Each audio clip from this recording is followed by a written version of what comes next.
저는 24년도 고린도전서 본문을 가지고 설교를 하고 있습니다. 고린도 교회의 모습을 통해서 저는 우리 성도들이 서원학교의 모습을 바라보기를 원했습니다. 우리 서원학교회가 같은 말을 하고 같은 마음을 가지고 또 같은 뜻을 품어서 예수 안에서 하나 되기를 저는 기도했습니다.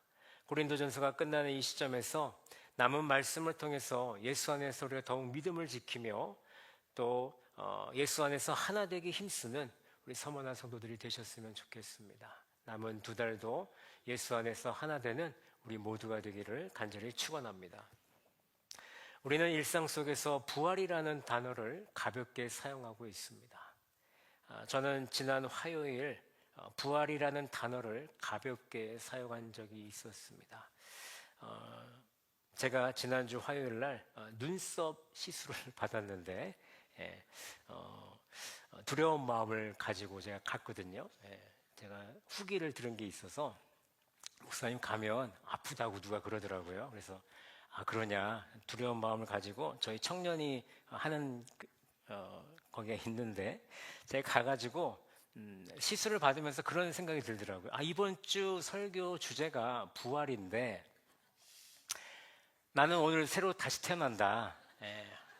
그런 얘기를 제가 했어요. 청년한테. 그랬더니 그 청년은 제가 다시 태어나는 게 중요한 게 아니라 지금 망할까봐, 다시는 교회를 못 올까봐, 목사님, 저 다시 교회 못 가는 거 아니겠죠? 그거를 자꾸 얘기하더라고요. 걱정하지 마라. 망해도 괜찮다. 나는 다시 태어난다. 그 얘기를 했습니다. 저는 부활이라는 단어를 가볍게 사용했지만 오늘 우리가 나눌 부활은요, 너무나도 중요한 정말 기독교 개신교의 핵심 교리라고 할 수 있겠습니다.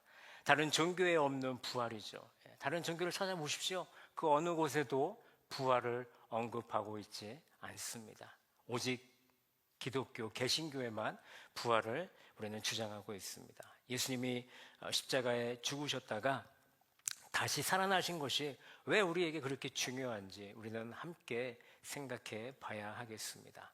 사도 바울은 예수님의 부활이 정말 중요하고 정말 우리에게 꼭 필요한 믿음이다라고 오늘 고린도 성도들에게 강조합니다. 그는 예수님이 죽었다가 다시 살아나셨고 그 사실을 많은 사람들이 직접 보았다, 증인이 있다라는 것을 우리에게 말씀해 주죠. 바울은 예를 들어서요, 게바, 베드로를 이야기하고 또 다른 12제자를 얘기하고 또 그리고 500명의 이상의 형제들이 부활하신 예수를 보았다라고 그는 주장하고 있습니다. 그 후에 야고보에게 또 모든 사도에게 보이셨음을 오늘 고백하고 있습니다. 이 사람들은 부활하신 예수님을 보고 그것으로 끝나지 않고 자기가 봤던 그 예수 그리스도, 부활하신 예수 그리스도를 증거하기 시작했던 것입니다. 바울은 본인의 경험도 전합니다. 그는 원래 예수를 믿는 자들을 핍박했고 교회를 핍박했던 그런 사람이었죠. 근데 그 일을 감당하기 위해서 다메섹으로 가는 길에 예수님을 만나게 됩니다. 바울은 예수님과의 만남 이후에 그의 삶이 완전히 뒤바뀌었다라는 것을 그는 설교하면서 간증을 합니다. 바울은 이 삶이 하나님의 은혜로 된 것임을 선포하고 있죠. 고린도전서 15장 10절 말씀해 보시면요, 내가 나 된 것은 하나님의 은혜로 된 것이니. 이 경험은 바울이 평생 하나님을 위해 헌신하게 만든 큰 이유가 되었습니다. 그는 예수 그리스도의 부활을 전하는 자로 일평생 그의 모든 것을 바쳤습니다. 여러분 12절을 보십시오. 그리스도께서 죽은 자 가운데서 다시 살아나셨다 전파되었거늘 너희 중에서 어떤 사람들은 어찌하여 죽은 자 가운데서 부활이 없다 하느냐라고 사도 바울이 묻고 있습니다. 바울은 고린도 교회 성도들에게 부활을 전했습니다. 부활을 믿는 성도들도 있었지만 부활을 믿지 않는 성도들이 있음을 우리는 보게 되죠. 아마도 유대인들 가운데 사두개파 사람들이 있었던 것 같습니다. 사두개파 사람들은 부활을 믿지 않았거든요. 그리고 당시에 많은 사람들이 그리스 철학의 영향을 많이 받았을 것이다. 당시 그리스 철학의 특징은 육은 악하고 영은 선하다, 영은 영원하다라고 믿었기 때문에 그들은 몸의 부활을 부인했습니다. 그래서 사도행전 17장에 보시면 바울이 아레오바고에서 복음을 전할 때 아테네 철학자들이 그런 반응을 보입니다. 부활의 소식을 듣고, 몸의 부활의 소식을 듣고 어떤 사람들은 바울을 조롱했다라고 말씀하고 있습니다. 그럼 오늘날 우리는 어떻습니까? 교회에는 나오는데, 예수님을 믿는데 혹시 예수 그리스도의 부활을 믿지 않는 성도들이 계십니까? 나는 아무리 이 말씀을 들어도 예수의 부활이 믿어지지 않는다. 혹시 그런 성도들이 계신다면 오늘 부활의 확신을 갖는 은혜의 시간이 되기를 간절히 소망합니다. 저는 부활이 없으면 생기는 신앙의 문제와 개인적인 문제들을 오늘 여러분들과 나누려고 합니다. 먼저 부활이 없다고 주장하면서 생기는 신앙의 문제를 보길 원합니다. 첫 번째, 부활이 없다면 예수님께서도 다시 살아나지 못하셨을 것입니다. 13절 말씀을 우리 다 같이 한번 읽어보도록 합니다. 다 같이 읽습니다. 시작.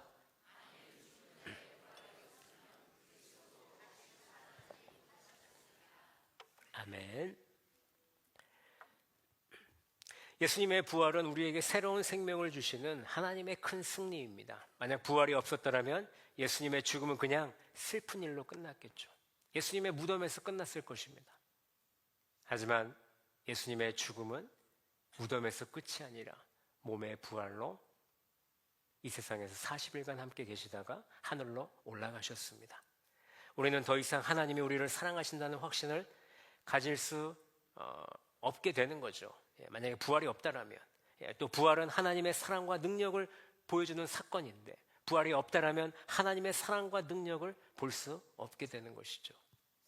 예수님이 죽음을 이기시고 다시 살아나셨기에 우리는 죄와 죽음에서 자유로워질 수 있는 것입니다. 예수님의 부활은 단순히 어떤 과거의 사건이 아니라 그것은 오늘날 우리에게도 큰 의미가 있음을 우리는 알아야 됩니다. 예수님이 다시 살아나셨기 때문에 우리는 하나님과의 관계에서 새로운 시작을 할 수 있습니다. 예수님의 부활은 우리에게 새로운 생명과 희망을 줍니다. 부활은 우리가 하나님과 화목하게 될 수 있는 길을 열어준 매우 중요한 사건이라는 것입니다. 부활이 없다라면 우리는 하나님과 멀리 떨어진 상태로 남아있을 수밖에 없는데, 예수님이 부활하심으로 우리는 하나님과 가까워졌다라는 것이죠. 두 번째, 부활이 없다라면 우리는 우리가 전하는 복음, 그리고 우리가 믿는 것 모든 것이 헛된 것이 됩니다. 우리 14절을 함께 읽어보겠습니다. 다 같이 읽습니다. 시작. 그리스도께서 만일 다시 살아나지 못하셨으면 우리가 전파하는 것도 헛것이요 또 너희의 믿음도 헛것이며. 아멘. 부활이 없다라면 여러분, 복음은 아무 의미가 없다라는 것이죠. 복음은 우리에게 진정한 소망을 주는 이야기인데, 부활이 없다라면 그저 이야기에 불과한 것이 되고 맙니다. 그래서 부활은 어쩌면 복음의 중심이라고 말할 수 있겠습니다. 로마서 10장 9절 말씀해 보시면요, 내가 만일 내 입으로 예수를 주로 시인하며 또 하나님께서 그를 죽은 자 가운데서 살리신 것을 내 마음에 믿으면 구원을 받는다라고 사도 바울은 말했습니다. 죽은 자 가운데서 살리신 것을 믿으면, 예수님의 부활이 없었다라면 우리가 전하는 모든 말이 거짓이 되고 우리가 따르는 믿음도 무너지고 맙니다. 예수님이 부활하셨기 때문에 복음은 우리의 삶에 진정한 의미를 주고 있는 것입니다. 부활은 우리가 하나님의 자녀로서 살아갈 수 있는 힘이 됩니다. 복음은 단지 말이 아니라 우리를 변화시키는 능력이 있기 때문에 부활이 없다라면 복음에도 능력이 없게 되는 것이죠. 예수님의 부활은 그분이 하나님의 아들이며 우리를 구원하기 위해 이 세상에 오셨다라는 증거가 되는 것입니다. 여러분, 예수님께서 뭐라고 말씀하셨습니까? 나는 부활이요 생명이니 나를 믿는 자는 죽어도 살겠다라고 말씀하셨습니다. 부활이 없다라면 우리는 하나님을 믿을 이유가 없고 우리의 신앙도 그저 빈 껍데기처럼 될 줄로 믿습니다. 부활은 복음의 핵심이며 우리가 하나님을 사랑하고 따를 수 있는 이유를 우리에게 주고 있습니다. 부활이 없다면 우리는 단지 인간의 지혜나 철학을 의지할 수밖에 없는데, 그러나 부활이 있기 때문에 우리는 진정한 소망을 가지고 하나님 앞에 나아갈 수 있는 줄로 믿습니다. 세 번째, 부활이 없다라면 하나님을 거짓말쟁이로 만드는 것이고 우리도 거짓말쟁이가 되는 것이죠. 우리 15절을 같이 한번 읽어보실까요? 15절입니다. 시작. 또 우리가 하나님의 거짓 증인으로 발견되리니 우리가 하나님이 그리스도를 다시 살리셨다고 증언하였습니다. 만일 죽은 자가 다시 살아나는 일이 없으면 하나님이 그리스도를 다시 살리지 아니하셨으리라. 아멘. 바울은 부활이 없으면 하나님이 거짓말을 하신 것처럼 된다라고 말하고 있습니다. 예수님의 부활은 하나님의 약속의 완성입니다. 하나님께서 예수님을 통해 우리에게 구원을 약속하셨는데 만약에 부활이 없었다면 여러분 이 약속은 이루어지지 않을 것입니다. 하나님은 어떤 분이십니까? 민수기 23장 19절 말씀에 보면요, 하나님은 사람이 아니시니 거짓말을 하지 않는데요, 인생이 아니시니 그에게는 후회가 없으시다고 합니다. 어찌 그 말씀하신 바를 행하지 아니하시며 하신 말씀을 실행하지 않겠느냐라고 말씀합니다. 부활이 없으면 우리는 하나님을 믿을 수 없고 하나님의 약속도 믿을 수 없게 됩니다. 하나님은 언제나 신실하신 분이시고 약속을 지키시는 분이신 줄로 믿으시기 바랍니다. 예수님의 부활은 그 약속의 증거고요, 부활이 없다면 우리는 하나님의 약속을 어긴 것처럼 느낄 수밖에 없는 것입니다. 하나님은 오래전부터 그의 백성들에게 구원을 약속하셨습니다. 이 약속은 예수님을 통해서 이루어졌고 예수님의 부활은 그 약속의 완성을 나타내주고 있는 것입니다. 부활은 하나님의 신실함과 사랑을 나타내는 가장 큰 증거입니다. 부활이 있기 때문에 우리는 하나님을 신뢰하고 그 약속을 믿을 수 있는 것이죠. 그리고 부활이 있기 때문에 우리는 증인의 삶을 살아가는 것입니다. 여러분, 예수 그리스도가 우리의 구원자시오 주인이십니다를 외칠 수 있는 이유는 예수님께서 부활하셨기 때문입니다. 부활이 없다면 예수님께서 다시 살아나지 못하셨을 것이고 우리가 전하는 복음도 믿는 것도 우리의 믿음도 헛되다고 말할 수 있고 하나님을 거짓말쟁이로 만드는 것이고 우리도 거짓말쟁이가 되는 것이다 라고는 말씀을 나누었습니다. 계속해서 부활이 없으면요, 개인에게는 어떤 문제가 생기게 될까요? 바울은 부활이 없으면 우리 개인적으로 어떤 문제가 생기는지도 설명해 주고 있습니다. 첫째, 부활이 없으면요, 죄사함이 없습니다. 바울은 예수님이 다시 살아나지 않으셨다라면 우리는 여전히 죄 가운데 있을 거라고 말합니다. 예수님의 부활은 우리가 죄를 용서받았다는 것을 증명하는 것이라는 거죠. 만약 부활이 없었다면 우리는 여전히 죄의 무게에 눌려서 우리는 힘든 삶을 살았을 거예요. 로마서 4장 25절에서 바울은 이런 말씀을 합니다. 그가 우리의 범죄한 것 때문에 내어줌이 되고 또한 우리를 의롭다 하심을 위하여 살아나셨느니라. 우리를 의롭게 하시기 위해서 우리 주님께서 부활하신 줄로 믿으시기 바랍니다. 우리가 죄를 지을 때마다 그 죄에서 벗어날 수 없고 죄책감과 두려움 속에서 우리는 살아야 되는데 그러나 예수님이 부활하셨기 때문에 우리는 죄의 사슬에서 벗어나서 자유인이 되었다는 것입니다. 로마서 8장 1절 말씀 이렇게 이야기하죠. 이제 그리스도 예수 안에 있는 자에게는 결코 정죄함이 없느니라. 부활이 없었다면 우리가 여전히 정죄 아래 남아있었을 것을 상기시켜주고 있습니다. 죄는 우리와 하나님 사이를 갈라놓는 큰 장벽입니다. 예수님의 부활이 없었다면 우리는 이 죄의 장벽을 넘을 수 없는 그런 존재로 살았을 것입니다. 이사야 59장 2절 말씀에서 너희의 죄악이 너희와 너희 하나님 사이를 갈라놓았다라고 말씀합니다. 부활은 우리를 죄에서 구원해 주시는 하나님의 방법입니다. 예수님이 다시 살아나셨기 때문에 우리는 죄의 사슬에서 해방되어 하나님과 가까워질 수 있습니다. 우리가 하나님 앞에서 의롭게 될 수 있는 이유는 바로 예수님의 부활 덕분입니다. 만약 부활이 없다라면 우리는 계속해서 죄의 무게에 짓눌리면서 하나님과의 관계도 멀어진 정말 안타까운 삶을 살아갈 수밖에 없는 것입니다. 부활은 우리에게 새로운 삶의 시작을 주고 있고 죄에서 자유를 약속하고 있습니다. 두 번째, 부활이 없으면요, 죽음 이후에 소망이 없습니다. 우리 18절 말씀을 함께 읽어볼까요? 시작.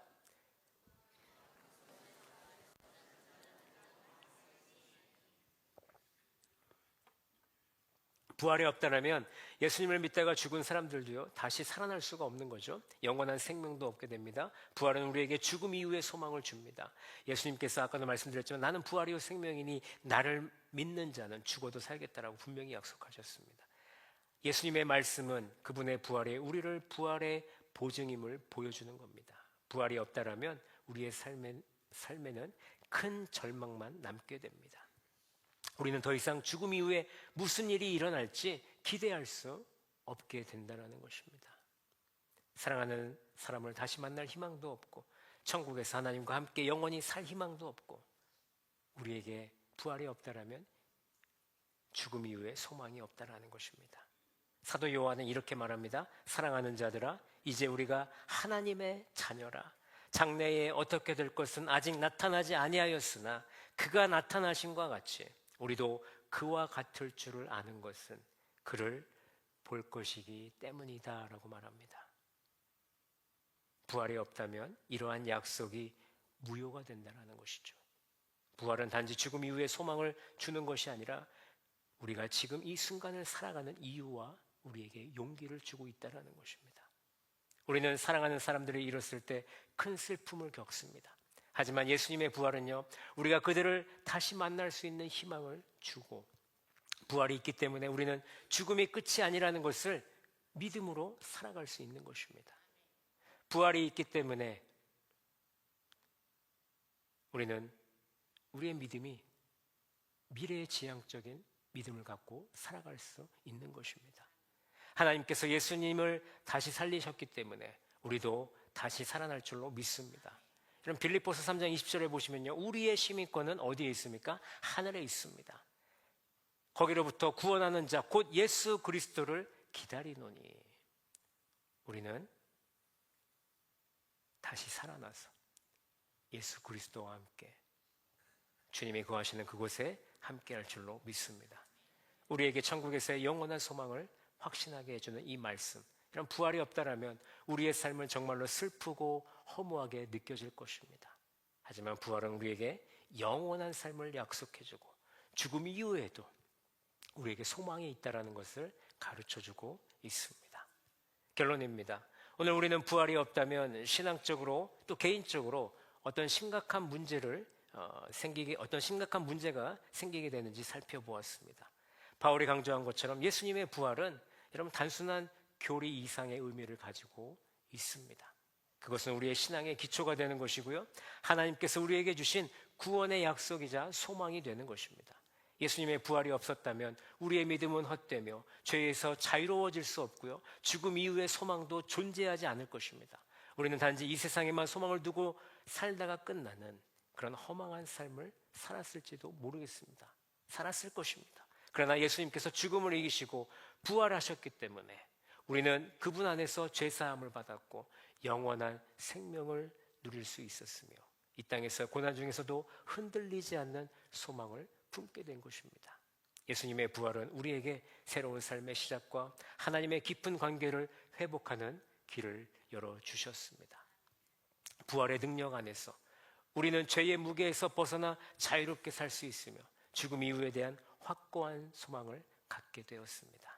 사랑하는 우리 서머나 성도 여러분, 부활의 의미를 단지 과거의 어떤 하나의 사건으로만 여길 것이 아니라 오늘 이 순간에도 우리의 삶에 적용해야 되는 줄로 믿습니다. 예수님의 부활은 우리에게 매일 새로운 희망을 주며 삶의 모든 순간에 용기와 힘을 주는 근원이 되어야 됩니다. 우리가 마주하는 어려움 속에서도 부활의 소망이 있기 때문에 우리 서머나 성도들은 결코 절망해서는 안 되겠습니다. 하나님께서 예수님을 다시 살리셨듯이 우리 또한 영원히 하나님과 함께할 소망을 갖고 살아가는 우리 모두가 되기를 간절히 바랍니다. 이제 우리가 해야 할 일은 그 소망을 붙들고 부활의 진리를 우리의 삶 속에서 담아내는 것입니다. 부활의 소식이 우리 안에 깊이 새겨질 때 우리는 그 소망으로 인해 달라진 삶을 살아갈 수 있음을 저는 믿습니다. 우리 각자가 이 진리의 삶 속에서 실천하며 주변 사람들에게 또 내 이웃들에게 이 부활의 소식을 전할 수 있는 우리 모두가 되기를 예수님의 이름으로 간절히 축원합니다. 부활의 확신 안에서 우리는 승리의 삶을 살아가기를 원합니다. 주님께서 부활로 주신 은혜와 사랑이 오늘도 우리를 힘있게 붙들어주는 줄로 믿습니다. 옆 사람에게 이렇게 선포했으면 좋겠습니다. 우리 예수님께서 부활하셨습니다. 네, 부활하셨습니다. 우리는 그것을 믿고 우리도 부활의 신앙을 갖고 우리에게 주어진 믿음 생활을 끝까지 잘 이겨내는 우리 모든 성도들이 되시기를 예수님의 이름으로 간절히 축원합니다.